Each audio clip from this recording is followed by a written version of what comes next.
श्री शिवाय नमस्तुभ्यम। हर हर महादेव। गुरुजी के द्वारा श्री अंबा अम्बेश्वर शिव महापुराण कथा हनुमानगढ़ी छत्री तालाब रोड अमरावती महाराष्ट्र में 16 दिसंबर से शुरू हो गई है। ये 5 दिवसीय शिव महापुराण कथा थी जो कि आज 20 दिसंबर से की कथा 20 दिसंबर तक चलने वाली थी। आज की कथा अंतिम दिवसीय की कथा संपूर्ण हो चुकी है, जिसे आप आस्था चैनल यूट्यूब के माध्यम से सुन सकते हैं। दोपहर के 1 बजे से 4 बजे तक देख सकते थे। आगे की कथा जो होने वाली है वो भी मैं बताऊंगी। जमशेदपुर में होने वाली है 25 दिसंबर से। और आज 20 दिसंबर मतलब दिन की कथा, अंतिम दिन की कथा पूर्ण हो चुकी है। आज की कथा में बहुत ही अधिक रोचक जानकारियों से भरपूर थी, जिसमें गुरुजी ने कुछ अच्छे पत्र पढ़े, कुछ सरल उपायों की जानकारियाँ दी है। साथ ही इस वीडियो के अंत में एक विशेष उपाय बताएंगे, जिसे कल मतलब 21 दिसंबर 2023 गुरुवार को कर सकते हैं, या किसी भी दिन इस उपाय को आप कर सकते हैं। अगर आपका हो सके तो कल ही कीजिए या किसी भी दिन इस उपाय को कर सकते हैं। इस उपाय को गुरुवार को करके अधिक से अधिक लाभ प्राप्त कर सकते हैं। और इस विशेष उपाय को करने से आपकी कामना 3 माह में क्या 3 दिन में भी पूर्ण हो सकती है। इस उपाय को जानने के लिए वीडियो के अंत तक जरूर देखिएगा। आज 20 दिसंबर अंबा अम्बेश्वर अमरावती की शिव महापुराण कथा में गुरुजी ने कुल 11 उपाय पत्र उपयोगी सहित जानकारियाँ दी है। सभी की जानकारी आपको इसी वीडियो के माध्यम से प्राप्त होने वाली है। अगर आप किसी कारणवश आपने आज की कथा नहीं सुनी हो तो इस छोटे से वीडियो के माध्यम से पूर्ण कथा की जानकारी मिल जाएगी आपको। तो बढ़ते हैं आज की कथा की पहली जानकारी की ओर। कथा में गुरुजी ने कहा था कि विश्वास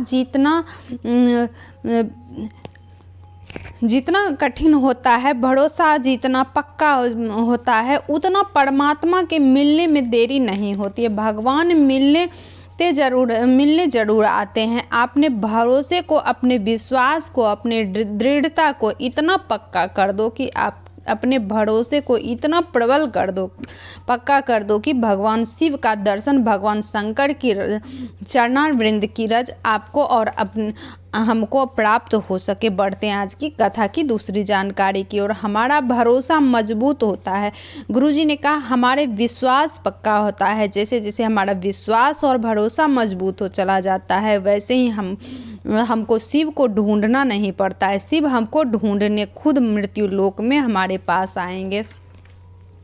बढ़ते हैं आज की कथा की तीसरी जानकारी की ओर। आपने जब शिव जी का दर्शन किया होगा, आपने जब शिव जी को देखा होगा, तो शिव जी की जटाएं जो देखी होगी, तो शिव जी की जो जटाएं होती है वो बहुत विशाल होती है। जब वे जटाएं इतनी विशाल है तो वो उलझे हुए भी हैं। ऐसी नहीं है कि वो जटाएं सुलझी हुई रहती है, पर आज के ज़माने में वो जटाएं भी नकली हो गई है। लोग नकली जटाएं लगवा लेते हैं। बढ़ते हैं आज की कथा की चौथी जानकारी की ओर। गुरुजी ने कहा आज के ज़माने में वो 5,000 10,000 की नकली जटाएं लोग लगवा लेते हैं और संत समझते हैं। संत के सामने उस जटा का गुण, संत के जटा के साथ में उसकी वाणी, संत की तप साधना की जटाएं, उसकी तुलना नहीं की जा सकती। कौवे को कितना ही नहला धुला दो कर बैठा दो, पर जब वो बोलेगा तो वो अपना गुण दिखा ही देगा। बढ़ते हैं आज की कथा की 5वीं जानकारी की ओर। गुरुजी ने कहा कल एक पत्र आया था जिसमें एक व्यक्ति ने लिखा, मुझे शादी के बाद सोरायसिस की बीमारी हो गई थी और मेरी पत्नी ने मुझे छोड़कर मेरे बच्चे को भी लेकर चली गई। सब जगह इलाज करवाया पर लाभ ही नहीं हो रहा था। फिर भोलेनाथ के मंदिर में जाकर साफ सफाई करना शुरू की। यही सोचता, जैसे भोलेनाथ का पूरा परिवार एक साथ है, वैसे ही भोलेनाथ मेरे परिवार की भी रक्षा ज़रूर करेंगे। मैं रोज़ शिव मंदिर में पोछा लगाता, भोलेनाथ की मंदिर में ही लगाए गए पोछे के पानी को पानी के पात्र में डाल कर नहा लेता। लोग कहते हैं बाबा 3 माह के अंदर प्रदान कर देते हैं, पर मुझे 1.5 महीने में ही ठीक कर दिया है और मेरी पत्नी और बच्चा भी वापस आ गया है। उसी का आभार व्यक्त करने कथा पंडाल में आए हैं। बढ़ते हैं आज की कथा की 8वीं जानकारी की ओर। गुरुजी ने कहा, किस्मत और हालात एक साथ बदल देते हैं, महादेव दोनों बदल सकते हैं, बस आपको हाथ में एक लोटा जल होना चाहिए।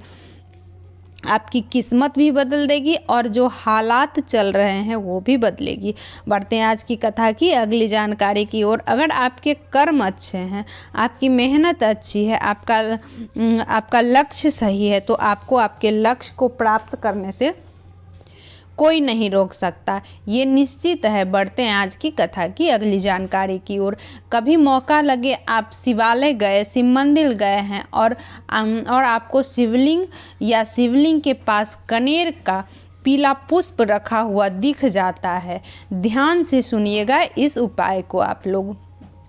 आप जैसे मान लीजिए कल के दिन शिव मंदिर गए हो और शिव मंदिर में शिवालय में आपको कहीं पे भी कनेर का पुष्प रखा हुआ दिख जाता है, तो आपको खुद से लाकर नहीं रखना है कनेर का पुष्प। मंदिर जब गए हो तो आपको कनेर का पुष्प अगर दिख जाए कहीं पे भी, शिवलिंग पे चढ़ा हुआ या मंदिर में कहीं पे भी, बस एकाएक आपको दिख गया है, तब आपको इस उपाय को करना है। विषम परिस्थिति हो, बहुत दिक्कत में जीवन चल रही हो, तो उस कनेर के पुष्प को 5 जगह स्पर्श कराते हुए अपने हृदय की बात कहते हुए वापस शिवलिंग पर अर्पित कर देना है। तो महादेव स्वीकार करते हैं आपकी जो भी मनोकामना है, उसको मन में रखते हुए भी आप इस उपाय को कर सकते हैं। अब ये 5 जगह कौन कौन सी है, ध्यान से समझ लीजिए, ध्यान से सुन लीजिए। अगर समझ ना आए तो कमेंट बॉक्स के जरिए आप पूछ सकते हैं, तो मैं बता दूंगी। सबसे पहले आप जहाँ से भी कनेर का पुष्प मिलता है, आपको उसको उठा लेना है और सबसे पहले उस पुष्प को शिवलिंग में, जब आप उत्तर मुखी होकर खड़े होंगे, जो राइट साइड का भाग है, तो गणेश जी का स्थान है, वहाँ पर स्पर्श कराना है गणेश जी के स्थान पर राइट साइड में। फिर लेफ्ट साइड में जो स्थान है वो कार्तिकेय जी का स्थान है, वहाँ पर स्पर्श कराना है। बीच में जो अशोक सुंदरी माता का स्थान है वहाँ पर स्पर्श कराना है आपको। उसके बाद ऊपर जो जलाधारी बंधी हुई रहती है, जिससे बूंद बूंद जल टपकता है भोलेनाथ के ऊपर, तो वहाँ स्पर्श कराना है जलाधारी के ऊपर। यदि ऊपर जलाधारी नहीं बनी है तो शिवजी के 5 पुत्रियों का नाम लेना है, जया, विषहरा, सामड़ीवारी, गौतली और देव। इन 5 पुत्रियों का नाम लेते हुए शिवलिंग पे स्पर्श करा दीजिए और इसके बाद त्रिशूल के जो 3 भाग होते हैं, जहाँ पर जो तीनों नीचे मिलते हैं, तीनों भाग जो नीचे मिलते हैं, उस त्रिशूल पे आपको स्पर्श कराना है। जहाँ से तीनों भाग निकलते हैं उस जगह पे त्रिशूल पे आपको स्पर्श कराना है और इसके बाद शिवलिंग के ऊपर आपको स्पर्श करा देना है। श्री शिवाय नमस्तुभ्यम बोलते हुए, अपनी कामना करते हुए आपको उस कनेर के पुष्प को शिवलिंग के ऊपर अर्पित कर देना है। मात्र इतना कर देने से 3 माह में आपकी कामना पूर्ण हो जाती है। और यदि विपत्ति बड़ी है या जो भी हो, कोई भी संकट हो, कुछ भी हो आपके मन में, हर मनोकामना के लिए ये उपाय है। ये उपाय आप मात्र महीने में 1 दिन कर सकते हैं या हर एक महीने कर सकते हैं। आपकी ये मनोकामना 3 महीने में पूर्ण हो जाएगी। अगर आपको ये समझ नहीं आई हो तो कमेंट बॉक्स के जरिए आप पूछ सकते हैं। मेरी वीडियो आपको अच्छी लगी तो सब्सक्राइब कर देना, बेल आइकन दबा देना, ताकि मेरी अगली वीडियो की नोटिफिकेशन आप तक पहुंच सके। श्री शिवाय नमस्तुभ्यम। अगला जो कथा है गुरुजी का, वो जमशेदपुर में है, तो उस कथा का जो 25 तारीख से उसकी वीडियो भी मैं डालूँगी। श्री